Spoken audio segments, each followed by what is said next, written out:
You get goosebumps thinking about another week of college football. Good morning, everybody.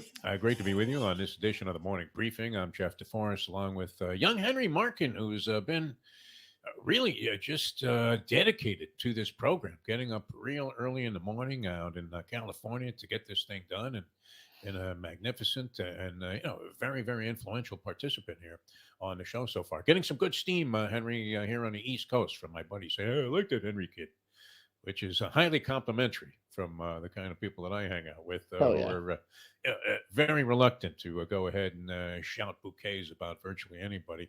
We do have to congratulate the people that captured this heinous criminal, this murderer that was loose for about 2 weeks in Pennsylvania. I'm not sure if you've been following that story. Danilo Cavalcanti was the man's name. And it took him a couple of weeks. I mean, this was shades of the escape from Dannemora, as Ben Stiller did a tremendous job documenting that in a dramatic portrayal of the escape. Richard Matt, David Sweat, they were on the lam for about, 3 weeks with zillions of people searching for them. A wild Shawshank Redemption type of escape that they made from a prison that nobody, I mean, even the guards couldn't get out of this place, with the key. It was incredible. And, that was a story that fascinated me. I don't know. Are you fascinated by prison escape stories? That they always interest me. Henry, I don't know how many you followed, but there have been many. There have been shows about it. You had series that were based on prison escapes. But do you find yourself? I mean, even though there's no way to condone this, but do you find yourself sort of rooting for the Rooting for the criminal? person. I was gonna say the same thing. I mean, Should we feel ashamed of that? I mean, I'm glad the guy was captured. This guy was, no Blarney. yeah. That's for sure. I mean, I guess, I guess the It's simple ugly. answer is it's ugly. And Yeah. when you're watching a Prison Break show, like you're not rooting for the cops. Like No. you're Those rooting for guys the were innocent, of course, as everybody in prison is. But right.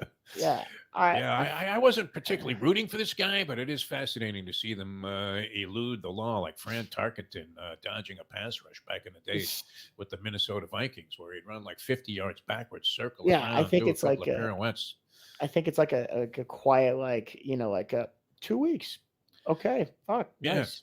Good Certain for you. fascination though with Yeah. that, Right. and of course that Joyce Mitchell character. I mean, she was really something in the Escape from Dannemora deal. That Yeah. she was trying to help these guys, and supposed to have a car there by the manhole cover. If she shows up, everything goes their way. But all of a sudden, it's helter skelter. Aaron Rodgers is down, and here comes Zach Wilson. But what surprised me about this, I mean, the manner in which this guy escaped was incredible. And being a Jewish kid, one of my biggest fears in growing up and going to school was when they would have gymnastics apparatus out in gym class. Because I'm not sure if this was characteristic of all Jews. It certainly was of me and my friends. But we were horrible at this shit. We couldn't do the parallel bars, rope climbing. None of that stuff was, anything that we had any talent or aptitude for whatsoever. So I used to bring the forged note from my mother that said, "Listen, Coach, could you please excuse young Jeffrey from gym class today? He isn't feeling particularly well." And it was signed by my mother, although the signature was mine. And if they had compared that, well, I guess it would have been the same signature on those report cards that we used to have signed and brought back to school. But yeah, I mean, it was an easily detectable forgery. And the coach would look at it and just say, "All right, DeForest, you want to sit this one out? That's okay." But yeah, I mean, the way this guy crab walk, they were calling it, his way out. Have you seen the video of this Mm-mm. Cavalcanti guy? How he got out of prison? Okay, so there are two walls that are sort of close together. This guy's only like 5 feet tall. He looks like Billy Barty. And he puts his hands on one wall and his feet on the other and walks his way out onto the rooftop, where he then proceeds to go through razor wire and all kinds of other contraptions that were designed to keep people inside. And yet, I mean, when you watch the video of him crab walking up this wall, you're thinking, who the hell could do this? Holy Harry Houdini. I mean, how did this guy have the strength to be able to do this? And never mind that he went undetected while he was doing it. He was out of there in seconds.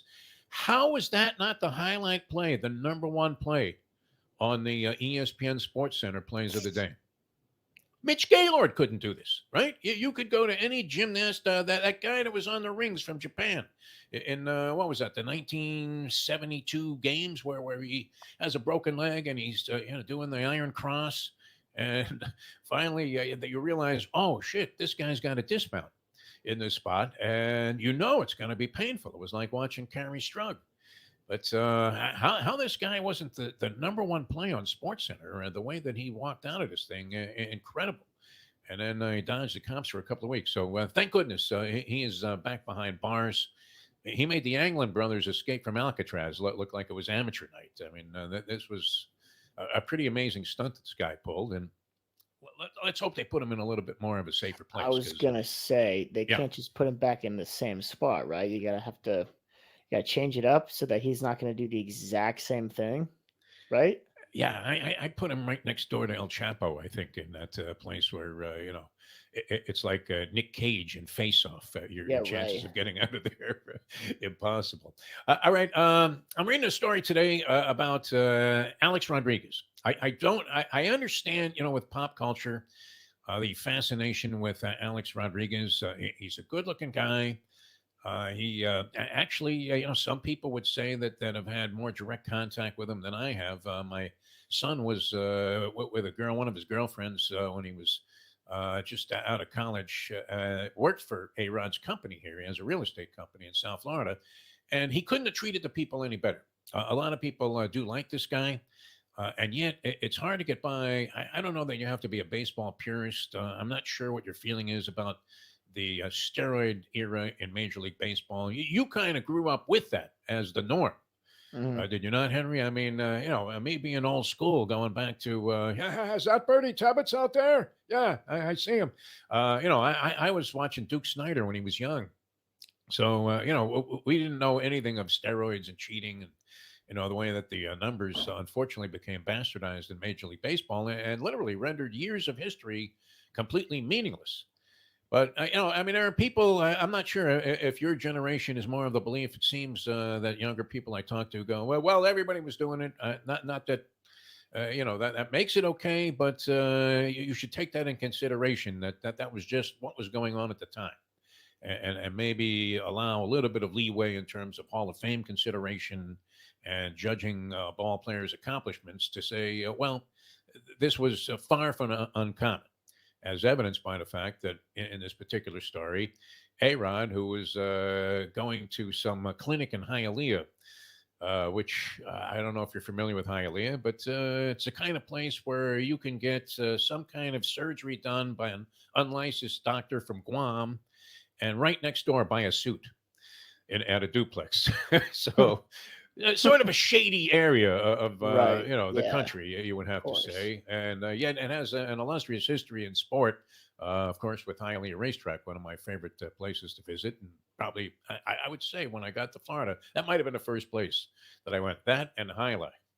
But anyway, so he's going to this biogenics clinic in Hialeah, and apparently, I mean, they're all online outside this place. And it's like Manny Ramirez has taken a number. You had Braun, took a number, the Hebrew Hammer, and you're saying, well, how many guys were doing this, and how obvious was it?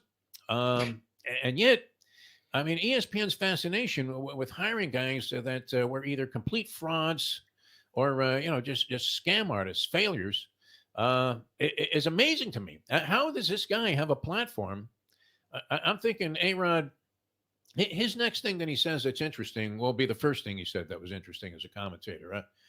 Do you see the value? I mean, look, a recognizable face. The teeth are the size of Secretariat, but absolutely, the brightest pearly whites that you've ever seen. Smiles easily. I haven't heard him say anything of any great significance yet, and yet, I mean, Fox is now hiring him away. He was already working for both networks, ESPN and Fox. What is the fascination with giving this guy a platform when we saw him as he was being interviewed by Peter Gammons, which a great career. You hate to tarnish the image of the great Peter Gammons, but and a well-respected baseball writer, and deservedly so, one of my favorites. And yet he's sitting there opposite A-Rod in a one-on-one interview where A-Rod's supposed to come clean, and Gammons goes, "So A-Rod, did you ever use performance-enhancing drugs?" And A-Rod just looks at him, goes, no. And Gammons, this brilliant journalist, goes, okay, you know what? When you won the MVP in 19, it just blows right past it. Same thing with Katie Couric. Why is it that people are willing to overlook this aspect of A-Rod's baseball career, which I think he might have been on the juice since he was in high school? He went to a place here called Westminster Academy, and that school, their team would get off the bus, and they all looked like Schwarzenegger. This was like 17-year-olds. So this may go way back. I mean, he might have been on the juice at birth. He may have more juice in his system than, the entire crew of WWE wrestlers employed by Vince McMahon.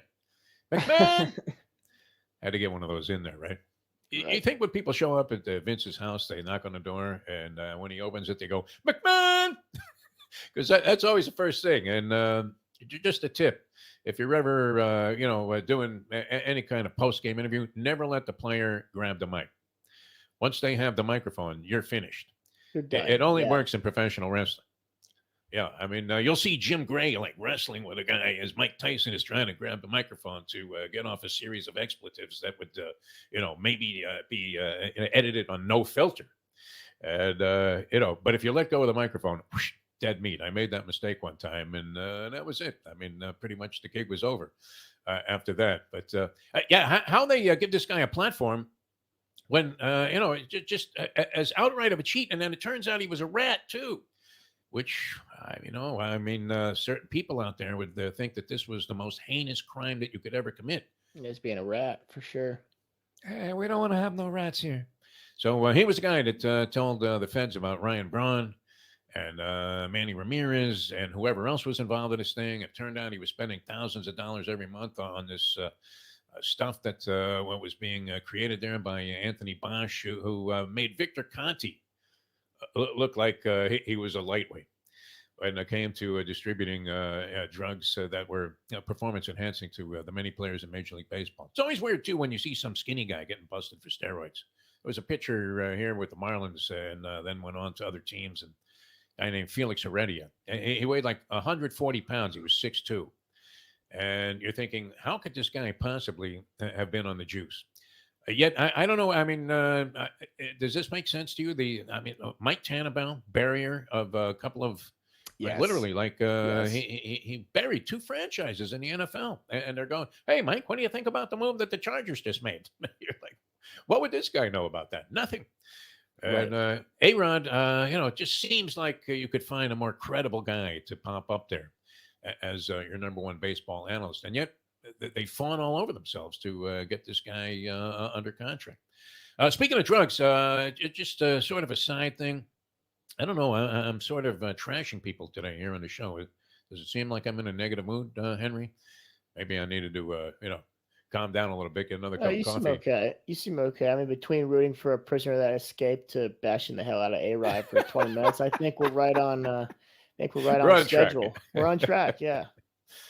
Simona Halep. I used to be a fan of Simona Halep, and I still am. I don't know whether or not she's guilty of using banned substances on the tennis circuit. She just received, in addition to whatever ban she was currently under, another 4-year suspension, which you would think she's been around for a while. I mean, that essentially ends her career. Right? The likelihood that she was going to come back after 4 years away and come back to the kind of form she exhibited when she beat Serena at Wimbledon in the final in 2019 and was a factor in many, many Grand Slam tournaments. I'm not sure how many titles she took down, but Simona Halep, a real sharp player and always a great competitor.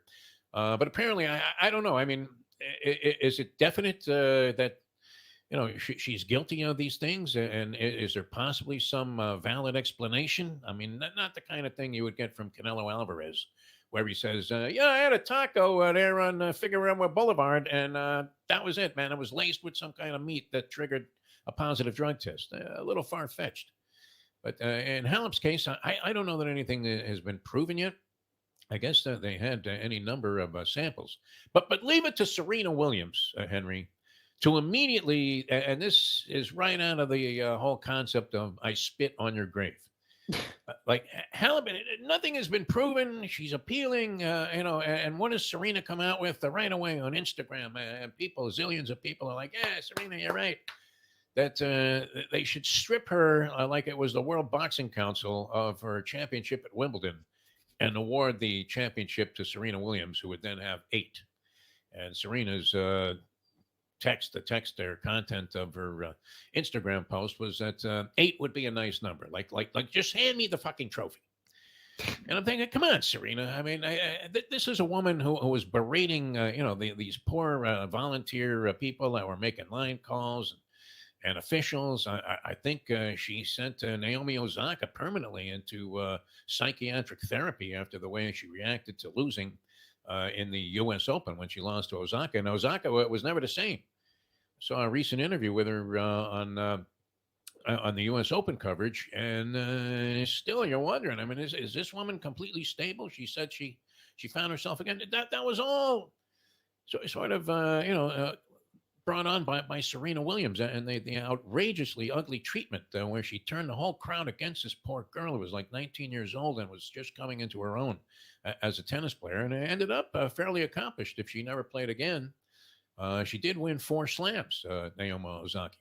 So I would say that Serena had at least something to do with driving this woman off the cliff, where she finally had to succumb to whatever mental demons what were in her head.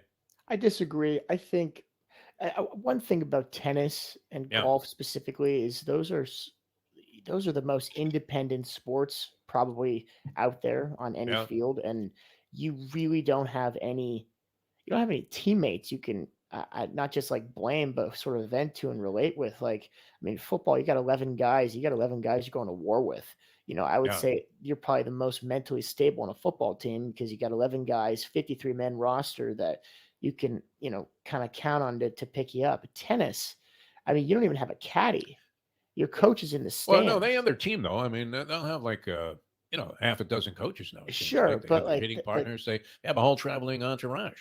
yeah, but that's way different than getting a pick me up from Patrick Mahomes or Tom Brady like after you drop a pass.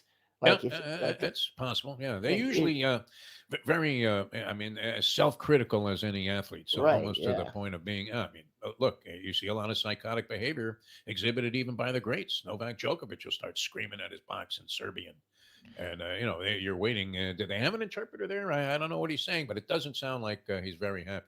No, it Anyway, doesn't it I've doesn't just never been a fan of Serena being a sore loser. That's not denying her accomplishments. I'm not a fool. I'm not going to go Skip Bayless and say LeBron sucks. But no, great admiration for what she did as a player and the way she came about it. And you would just hope that she would be a little more gracious. And a lot of these guys, I mean, these defeats are crushing, but they're always very humble and are able to compose themselves. With the exception of Serena, who was always a sore loser, and naturally, this poor Simona Halep, who's nobody is going to give a flying one about, except maybe her immediate family and her coaching staff. But to immediately jump and just dive on the pile there and spit on her right. grave like that, I thought was very typical of a sort of classless Serena. But by the way, have you ever seen Serena or any of these other people? Speaking of tennis, Rafael Nadal now is trying to convince you that when he's hungry, he goes to Subway. Have you ever seen any athlete of any distinction coming out of a Subway with one of those phony tuna sandwiches that they make? Oh, I was thinking about that yesterday to be in fact. No. And that has to be the biggest cash grab an athlete can do is I mean, they made that joke in Happy Gilmore, right? Yeah. When he was on the ropes and he needed the money, the 350,000 to buy his grandma's house back. He said, "I got to do a Subway commercial," and boom, one commercial, he was back on track in the green. That's it. I don't see any nutritional value in for a professional athlete to go to Subway. Well, I especially Tom Brady. I mean, this guy had his own nutritional guru that yeah, Belichick hated like poison on the team plane, I think examining everything that they brought Tommy Boy to eat. I think the Subway money pays for the private chef money, and Maybe so Steph it kept Curry, would he be in a Subway? no, no, these guys are trying to win an MVP. They're not going to get a 2-week old tuna on ice sandwich, or It's not the even tuna; it's carp. I mean, they found this thing in some pond somewhere. I mean, what kind of tuna is swimming in fresh water? Get out of here! I mean, the meatball is effectively cat. There's Yeah. no if I And when you go in there, and that doesn't look anything like when Steph Curry shows up. no It's some girl that seems absolutely indifferent to the fact that you've been standing there for 20 minutes is on her cell phone while she's doing her nails. and they're not even a foot long. Like they're like maybe Yeah, 9.5 inches. if they're a Like foot long, I'm a foot long. And right, as I mentioned exactly. before, I'm Jewish. I don't mean to get into ugly stereotypical type of stuff here, people. I mean, I have it from experience. No, that's as far fetched. I mean, it was one thing they had. What was it? Jared was the guy that turned out to be some kind of Yeah, pedophile or that's whatever. I their mean, face they've man. had no luck with No, with endorsers, and this is the most unbelievable advertising campaign in the history of the medium and the genre, where you're actually thinking that Serena might have had a few of those before she came out for that U.S. Open. She looked like she had put on a few. she was pregnant, was she not? No, I don't think she was pregnant then, but she was dressed like the fabulous Moolah. I mean, that was my favorite aspect of it. Here I Okay. go, more digs at Serena Williams, the great Serena Williams. I didn't mean to push your button there on that one, Henry. All right, tonight we have football. Eagles 6.5 favorites over Minnesota. That line may be yesterday's news Mm. tomorrow. I got it out of my New York Post. You do have it at 6.5. The Eagles and Minnesota. The Vikings off to their customary, what the hell is wrong with them kind of start.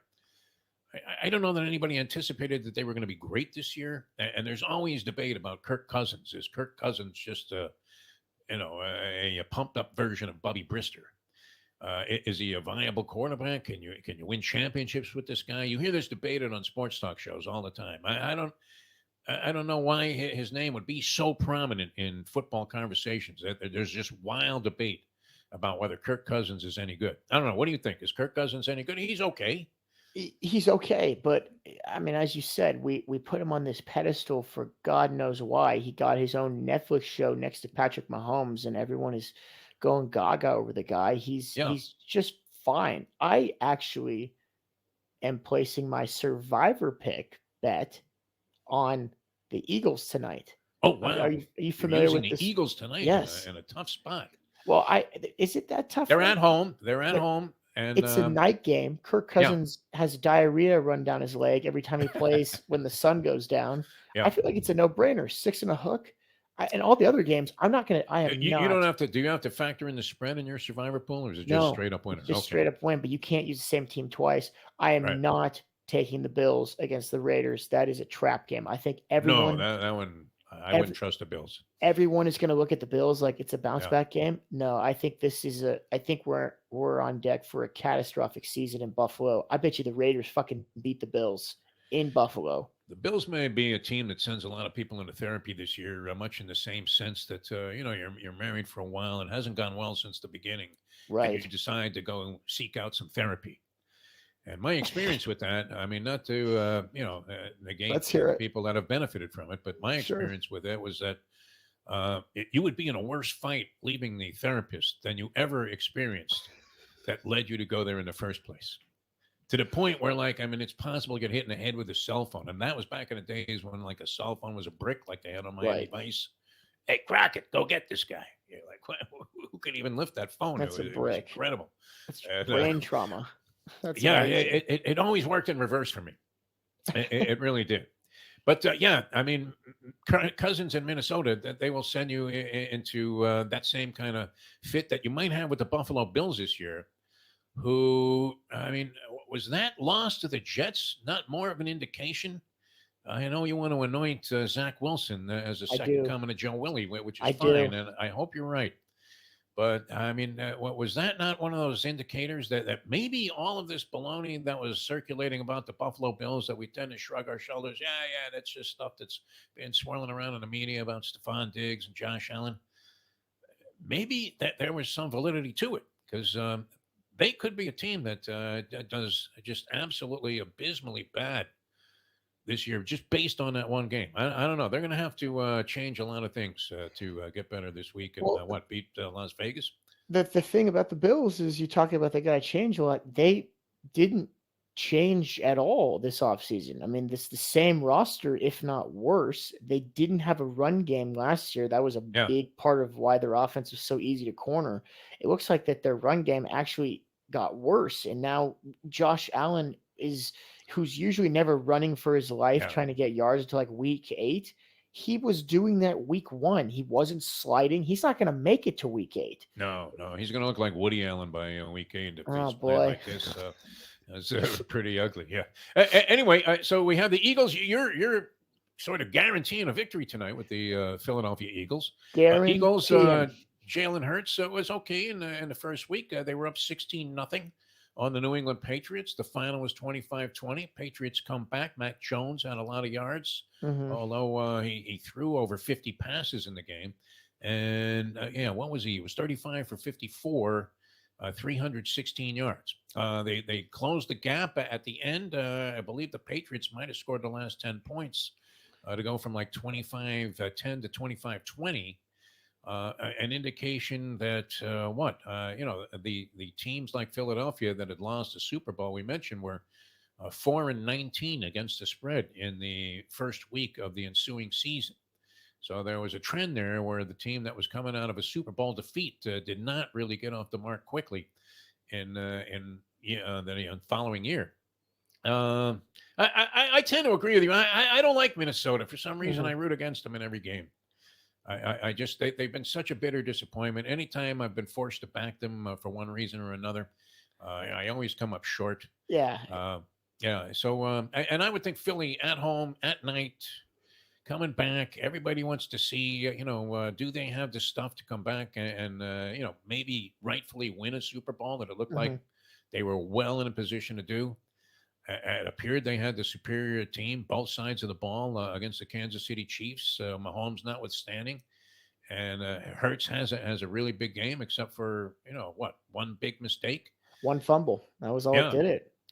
and otherwise they're the champions. So I think I'm going to be with you on this one. I'm going to Mhm. lay the 6 and a hook, and figure that that comeback by the Patriots was a little bit of an illusion. Mac Jones, a lot of people. I mean, the debate is largely negative in terms of where people weigh in on Mac Jones. I think even Belichick would rather have Sam Jones, the ex-Celtic, who may he rest in peace, at quarterback than Mac Jones. But I mean, Belichick. One thing about him, even though he hasn't necessarily been winning without Tom Brady, I don't think you can discount him. I believe he is among the better game day coaches, especially in devising defensive schemes. Yes, of course.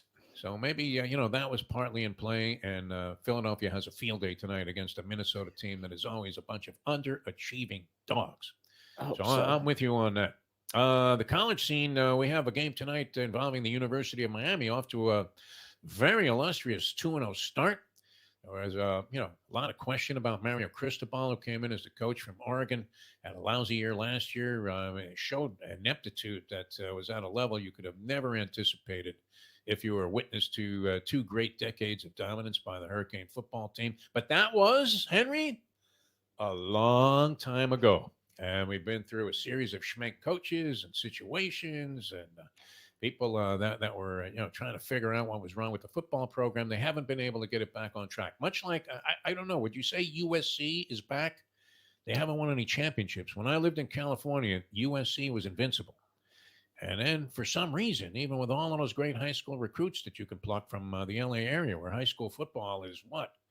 I mean, it's almost on a pro level. It's that sophisticated. Um, you would think they would never have a drop off, and yet they did. After my man John Robinson left there, they weren't the same for many years. Would you consider them back on track now? Ooh, USC, the Trojans, they're clobbering all of these cupcakes early in the season. We don't know what they'll do when they're challenged. I think they'd like to think so. I don't know if the program is like back to like where it's Bama, where you're kind of like you learn who the quarterback is week 2, but Yeah, you're already penciling them in for a national championship before the season starts. I think because they have Caleb Williams, they are most definitely a contender. Like they just are. He is the yeah. best player in college football. I think he's listen, I really like Shador Sanders. I think he's great, but I think that defense is god awful and has a lot of holes to figure out. And I think USC is a little bit more put together. I think USC could actually win a championship this year. I think there's like 7 teams, all those top 7 teams that are very much you know within ability to win a championship. Even Texas, who is Yep, probably they, back they as look well. good. Yeah, Yeah, I my only concern is that USC's defense is weaker than an OJ Simpson alibi. It's just it's very very suspect at best. What do you mean you were home the whole time, Juice? Where were you? The clubbing of seals, though, I'm just absolutely repulsed by these kind of games. yeah. I The cupcake understand games are rough, what super they're rough there for for. us. Yeah, I mean the PETA people should investigate this one. Bethune Cookman, University of Miami. I didn't even see a line on the game. There I is no mean, line. They haven't even put it out yet because I feel like you can't put out minus 75 and a they, half.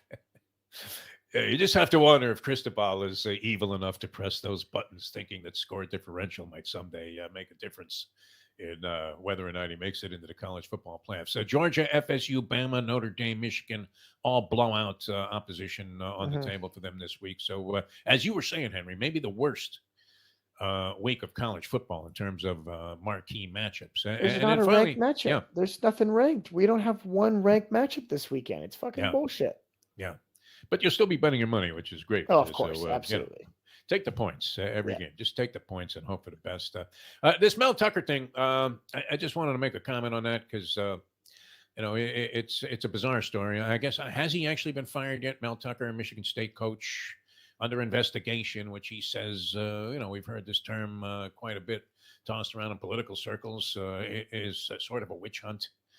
I don't know. They gave him this big fat contract, and the results really don't look like they're going to come close to measuring up to the amount of money 95 million, 10 years from Mel Tucker. So maybe there's some sentiment there if you're a conspiracy theorist to believe that what exactly was this woman talking about? Uh, now, if the internet was around when I was a kid, I don't mind making this admission, I would have masturbated myself to death. So I am, certainly not one to be, an advocate for holding back in that regard. But you're on a phone call. You're the head coach of a major college football program. You have $95 million on the table. Some of that you would have to think is based on behavior and character. In terms of, there has to be a clause in there somewhere that says, "Don't jerk off on the phone while you're talking to somebody who eventually is going to turn around and you know, trigger an investigation." Right. Uh, Weird. I mean, Pee Wee Herman. That was he seemed to have the adulation of many. But I mean, okay, so and he was in a place where you would think maybe, all right, guys in like a triple X theater. So you can sort of see where one thing might lead to another. That Jeff Tubin guy on CNN, he was masturbating while he was on a conference call back in the COVID when COVID hit. And now, what would I don't know, Henry. I mean, does doing this show, it wouldn't strike the urge to just all of a sudden like whip it out, would it? How I crazy yeah. is that? I always hear you always hear these like it's like, oh, he was like caught like masturbating in the school Yeah. parking lot. It's like, what, why? Where What? where Yes, exactly. why, like, you couldn't make it home? You couldn't even wait till you got to the bathroom or to get light a candle or something? Like, what the fuck are you doing? It's a parking lot Yeah. or a theater or on the phone? Like, It's nuts. Yeah. imagine if she doesn't pick up. So then you're just feeding the geese to like the sound of like a ringing machine. Like, what are you I mean, they have doing? those numbers. I don't know if they're still in existence now. We do have the internet, but prior to that, you used to be able to call some 900 number and have I some girl like a snake charmer just talk you right through it yeah, for about 9.99 a minute. as a 23-year-old ex college student who, had his fair share of, I guess, alone time in college. Yeah. Why the fuck are you doing anything involving anyone else in that activity? Yeah. That is fucking It's crazy. ugly when this stuff surfaces. I mean, it Yeah, it's happened with Marv horrible. Albert, the great Marv Albert, and he's in like pantyhose and Yeah, fishnet what stockings with some Jesus woman. Christ. She rats him out. Oscar De La Hoya in high heels. Are you kidding me? You think if Fernando Vargas knew about that tendency of his, that he wouldn't have taunted him all throughout the build up to their fight? Yeah, I mean it happens, but embarrassing. Well, I mean, among the worst ways that you could lose a job, isn't it? It's That so awful. Udoka with the Celtics, we don't know what actually transpired there. I mean, we've seen it many times. Patino, my man Rick Patino, got away with slam dunking that girl in the Italian restaurant on that table after the owner throws him the keys and says, "It's all yours, Rick." Still an admirable moment in Right. sexual exploit history, but this it seems a little cheap.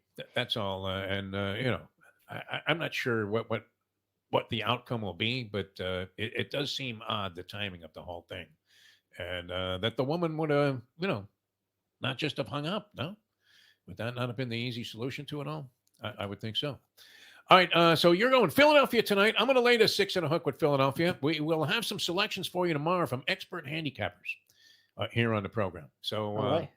that should be a lot of fun. Yeah, I have a few guys that do another show with me, and eventually will be participating with us on No Filter on License to Steal when we get that together. But these guys are great from a variety of different angles. They attack handicap in these games, and we'll have some steam on the college and the pro games coming up on tomorrow's edition of the morning briefing. Sorry to keep you so long here.